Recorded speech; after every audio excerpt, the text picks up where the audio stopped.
जनवरी 2023 से अब तक -डिग्री तापमान में लद्दाख की बर्फ पर बैठा एक इंजीनियर बार बार अन्न त्याग रहा है। सोनम वांगचुक, जिन्हें आपने 3 इडियट्स के फुनसुक वांगडू से जोड़कर पहचाना होगा, लद्दाख के लिए संवैधानिक सुरक्षा और छठी अनुसूची की मांग को लेकर अब तक 5 से ज़्यादा बार अनशन कर चुके हैं। और यह सिर्फ लद्दाख तक सीमित नहीं रहा। दिल्ली के जंतर मंतर पर भी वे परीक्षा प्रणाली में गड़बड़ियों को लेकर अनिश्चितकालीन अनशन पर बैठे, जब तक पुलिस उन्हें जबरदस्ती अस्पताल नहीं ले गई। दिलचस्प बात यह है कि 40 साल पहले उनके पिता ने भी लद्दाख के हक के लिए यही रास्ता अपनाया था। लेकिन सवाल यह है, जब शब्द असर नहीं करते, जब आवाज़ें अनसुनी कर दी जाती हैं, तो लोग अपने ही शरीर को हथियार क्यों बना लेते हैं? यह हथियार है अनशन, यानी भूख हड़ताल। ना कोई तलवार, ना कोई पत्थर, सिर्फ एक फैसला, जब तक मेरी बात नहीं सुनी जाएगी मैं अन्न नहीं छूऊंगा। आइए जानते हैं विरोध के इस अनोखे तरीके का पूरा इतिहास।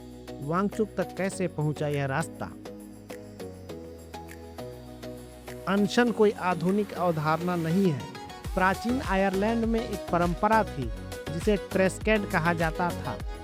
अगर किसी के साथ अन्याय हुआ हो तो वह अपराधी के घर के बाहर बैठकर भूखा रहता था जब तक न्याय न मिले। यह सामाजिक दबाव बनाने का एक मान्यता प्राप्त तरीका था। वहीं भारत में भी जैन और हिंदू परंपराओं में उपवास और तपस्या का गहरा संबंध रहा है।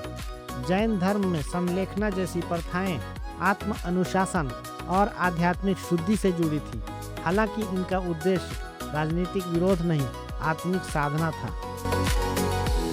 The suffragettes were militant and unrelenting. It was a movement born in Manchester. 20वीं सदी की शुरुआत में अनशन ने एक नया राजनीतिक रूप लिया।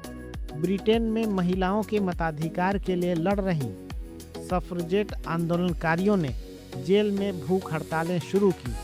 ब्रिटिश सरकार ने इसका जवाब जबरदस्ती खाना खिला कर दिया, जिसने जनता की सहानुभूति आंदोलन के पक्ष में और बढ़ा दी। यहीं से दुनिया को एहसास हुआ, अनशन सिर्फ शरीर को कमजोर करने का तरीका नहीं, बल्कि सत्ता के खिलाफ नैतिक दबाव बनाने का एक शक्तिशाली हथियार है। लेकिन अनशन को जिस व्यक्ति ने वैश्विक स्तर पर सबसे ताकतवर नैतिक राजनीतिक हथियार बनाया, वे थे महात्मा गांधी। उनका पहला बड़ा अनशन 1918 में अहमदाबाद की मिलों में मजदूरों और मालिकों के बीच विवाद सुलझाने के लिए था। इसके बाद 1932 में यरवदा जेल में उनका प्रसिद्ध आमरण अनशन हुआ। दलितों के लिए अलग निर्वाचन क्षेत्र के प्रस्ताव के विरोध में इस अनशन के दबाव में डॉक्टर भीमराव अंबेडकर और गांधी के बीच पूना पैक्ट हुआ, जिसने भारतीय राजनीति की दिशा बदल दी। 1945 में आगा खां पैलेस में नजरबंदी के दौरान भी उन्होंने 21 दिन का अनशन किया और आज़ादी के ठीक बाद 1947-48 में सांप्रदायिक हिंसा रोकने के लिए दिल्ली और कलकत्ता में किए गए उनके अनशन आज भी याद किए जाते हैं, जब उनके उपवास मात्र से हिंसक भीड़ें शांत हो गई। गांधी जी के लिए अनशन केवल विरोध का तरीका नहीं था, यह सत्याग्रह और आत्मशुद्धि का हिस्सा था। बिना हथियार के, सिर्फ अपने कष्ट के जरिए दूसरे का हृदय परिवर्तन करना। आज़ादी के बाद भी भारत में अनशन विरोध का एक मुख्य हथियार बना रहा। 1952 में पोट्टी श्रीरामुलु ने अलग आंध्र राज्य की मांग को लेकर अनशन शुरू किया। 56 दिन बाद उनकी मृत्यु हो गई और उनकी शहादत ने पूरे देश में भाषाई आधार पर राज्यों के पुनर्गठन की मांग को जन्म दिया। 1970 के दशक में जयप्रकाश नारायण के नेतृत्व में हुए आंदोलन में भी उपवास और अनशन विरोध की भाषा बने रहे। मणिपुर में इरोम शर्मिला ने सशस्त्र बल विशेष अधिकार अधिनियम हटाने को लेकर वर्ष 2000 में अनशन शुरू किया, जो लगभग 16 साल तक चला। यह दुनिया के सबसे लंबे भूख हड़ताल में गिना जाता है। 2011 में अन्ना हजारे का अनशन शायद 21वीं सदी में भारत का सबसे बड़ा अनशन आंदोलन बना। भ्रष्टाचार के खिलाफ जन लोकपाल कानून की मांग को लेकर उन्होंने पहले अप्रैल 2011 में दिल्ली के जंतर मंतर पर अनशन शुरू किया, जिसे 4 दिन में ही सरकार को झुकना पड़ा। लेकिन जब कानून पर सहमति नहीं बनी तो अगस्त 2011 में उन्होंने रामलीला मैदान से एक बड़ा अनशन छेड़ा। यह सिर्फ एक व्यक्ति का उपवास नहीं रहा, देश भर में लाखों लोग सड़कों पर उतरे। इंडिया अगेंस्ट करप्शन एक जन आंदोलन बन गया और संसद को इस मुद्दे पर विशेष चर्चा करनी पड़ी। इसी आंदोलन से निकले कई चेहरे आगे चलकर भारतीय राजनीति की दिशा तय करने वाले साबित हुए। इन सब ने साबित किया कि गांधी के बाद भी भारत में अनशन बदलाव की मांग करने का एक जीवंत औजार बना रहा और यह सिलसिला आज भी जारी है।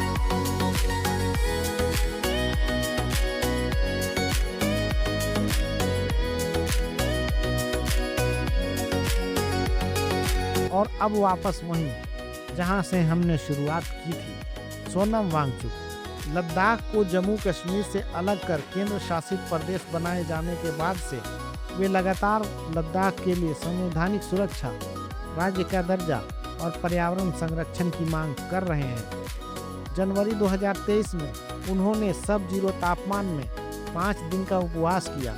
मार्च 2024 में यह 21 दिन तक चला। अक्टूबर 2024 में दिल्ली चलो मार्च के बाद 16 दिन का अनशन हुआ और सितंबर 2025 में लेह अपेक्स बॉडी के साथ मिलकर शुरू किया गया अनशन तब और गंभीर मोड़ ले गया जब आंदोलन के दौरान हिंसा भड़क उठी और वांगचुक को राष्ट्रीय सुरक्षा अधिनियम के तहत हिरासत में ले लिया गया। वांगचुक की कहानी दिखाती है कि अनशन आज भी उतनी ही जीवंत और विवादास्पद हथियार है जितना गांधी के दौर में था। यह अब भी सरकार को हिला सकता है और उतना ही जोखिम भी साथ लाता है।